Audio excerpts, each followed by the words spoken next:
And I want to bring in retired Lieutenant General and CNN military analyst Mark Hertling for his perspective. General, thanks so much for being with us. Your reaction to this new information coming into CNN. A senior Ukrainian official says the entire Kyiv region has been liberated. Obviously, you know, we don't know what the Russians have in store for the Ukrainians next, but an encouraging sign.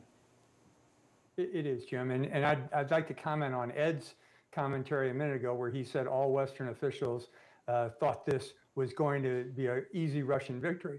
Not all Russian officials. I'll remind you that I mentioned to you about 3.5 weeks ago that this was not going to be hard for the Ukrainians to push off the Russian attempts at occupation. The only thing I was concerned about was the potential for the use of artillery and long-range missiles against Kyiv. They have been successful in pushing those forces back. They are certainly not withdrawing across the board. They are attempting to reposition to look for new orders. And I think the next step will be how does the Russian force regenerate itself? Because what we're seeing now in the different areas throughout the north of Kyiv, the east of Kyiv, near Chernihiv, is that the Russian forces have sustained substantial losses in both equipment and manpower. You know, the deaths, as I've been saying for so long, is going to be much higher than the predictions. We're seeing that by the fact that there are just, unfortunately, dead Russian bodies everywhere. So I think the combination of the unbelievable assault by the Ukrainian forces in their defensive operations and having limited assaults, the lack of training again by the Russian forces, and we could just see it even in that demonstration. If you're sending a force in to try and pacify the local civilians, you don't do the kinds of things that those forces were doing against a civilian activity that's protesting. So in every step of the way, we've seen a lack of training, a lack of leadership, a lack of support, and an extensive amount of casualties on the Russian side. Well, we're playing that video again, and it is astonishing to see, in part, General, because we just don't get many glimpses like this into what is happening inside the Ukrainian resistance. But this takes you right into the heart of it. They are standing up to these Russian forces, and yes, they're running when there are explosions and gunfire and so on. But here we are 4 weeks into this invasion of Ukraine, and the Ukrainians are not giving up. They are resisting everywhere, and they're just tough as nails. They are, Jim. And what I'm very concerned about right now is we've seen the multiple war crimes of Russian forces shelling, conducting missile attacks, bombing with dumb bombs, civilians' apartments, civilian towns. We've seen that in multiple locations throughout. As we see the Russian forces draw back from Kyiv, I'm going to predict that we're also going to see indicators of many more war crimes, not just against civilians, but against the military.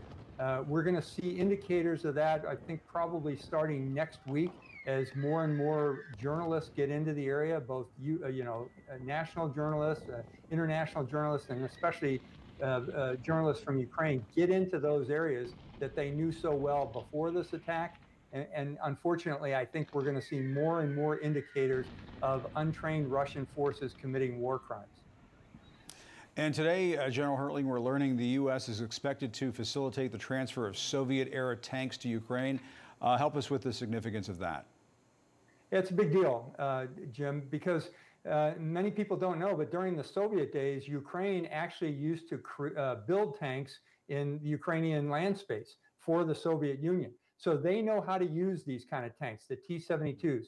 It is certainly a cheaper model than the M1 Abrams, that's for sure, but it has the capability that I think the Ukrainians need. You know, when you're talking about the Abrams tank, the U.S. stalwart tank that I love, that I've spent my career on, it costs anywhere from, depending on the variant, between $2.5 to $6 million per copy. It has a turbine engine. It has technologically advanced fire control systems inside the turret. The Russian tank does not have that. In fact, it is a 1960s Chevrolet compared to a Ferrari, if you will. It is easy to manipulate. It's easy to use. It's lighter. It has a gun control system, and the Ukrainian forces know how to use them because they've had them before. So the transfer from some of the NATO nations, I'm assuming probably the Czech Republic and Slovakia, would be critically important just to give more firepower to the Ukrainian force as they look to perhaps shift their attention toward the east in the Donbass and maybe even a little bit to the northeast and the southeast as well. And generally, this week the Pentagon said that the U.S. is confident that Putin has been misinformed by his own advisors about what is happening on the ground in Ukraine, these failures that have been, I guess, demonstrated in report after report. And, you know, we were talking about this with Colonel Leighton, General Zwack earlier on in the program, and it does seem as though Vladimir Putin is just seeing these lies boomerang back on him. They lied on their way into Ukraine.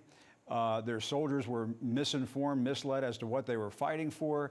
And now it seems, according to U.S. officials, British intelligence officials, Putin is not getting accurate information as to what is happening. And it just seems as though Putin is kind of drowning in his own propaganda, in his own lies. Yeah, I think so, Jim. You know, there's a definition for the term toxic leadership, which I won't go into, but certainly Putin exhibits every quality of that. We can recall back the couple of days before the attack started, before they invaded, that he was having the meeting with all of his ministers, where it appeared like a couple of the ministers were attempting to talk truth to power, and they were immediately shut down and, in fact, embarrassed by Mr. Putin. You know, he says he can withstand the sanctions and continue on, although the Russian people are bearing the brunt of that. But unfortunately, what we're going to see soon is, I think the mothers of Russia will start standing up because, you know, the amount of deaths that have occurred, the amount of casualties that the Russian force has taken, can't be hidden. And you've got this new conscription that started yesterday. About 130,000 Russian troops will start coming into the force between now and June. And at the same time, the old conscripts, the ones who have been fighting this war, will start to want to go home. Will they be stopped from doing so to continue this fight? Will they be released? You know, the families of parents, the parents of soldiers, when they start seeing these kind of things, really have a whole lot of trouble, even in a society like Russia. So I think you're going to see a societal blowback. We've already seen the beginnings of it with protests in key Russian cities, but I believe there's going to be more and more due to the sanctions, the lack of food on the shelves, and unfortunately, the soldiers that won't be coming home from the Russian force. Yeah, we were showing that video earlier on in the program of Russians scrambling for you know, groceries at the market, and it does seem to be blowing back in their faces. General Mark Hertling, thank you very much. We appreciate it.